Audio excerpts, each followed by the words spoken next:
26 જાન્યુઆરી 2026ના દેશના 77મા પ્રજાસત્તાક દિવસની ઉજવણી સમગ્ર જિલ્લામાં હર્ષોલ્લાસને ગૌરવભેર કરવામાં આવી।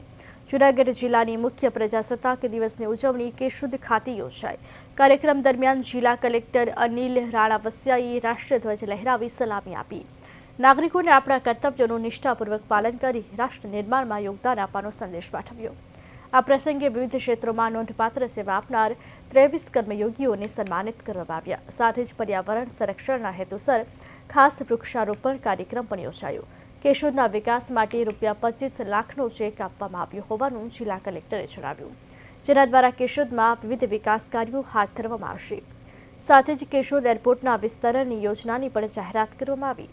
એરપોર્ટના વિસ્તરણથી કેશોદ અને સમગ્ર જૂનાગઢ જિલ્લો પ્રવાસન તથા ઉદ્યોગ ક્ષેત્રે નવા આયામો સ્થાપિત કરશે તેમ જિલ્લા કલેક્ટરે જણાવ્યું।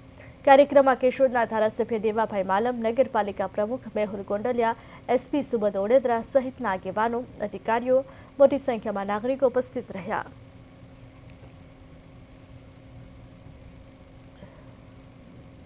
પ્રજાસત્તાક પર્વની આજની ઉજવણી કેશોદ ખાતે કરવામાં આવી હતી, જેમાં ખૂબ મોટી સંખ્યામાં શહેરીજનો જિલ્લામાંથી લોકો જોડાયા હતા।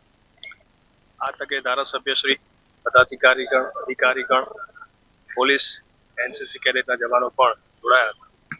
ખૂબ ડિસિપ્લિન વેમાં પરેડ કરવામાં આવી હતી। સાથે સાથે દેશભક્તિ સભર ગીતો સાથે સાંસ્કૃતિક કાર્યક્રમ પણ યોજવામાં આવ્યા હતા।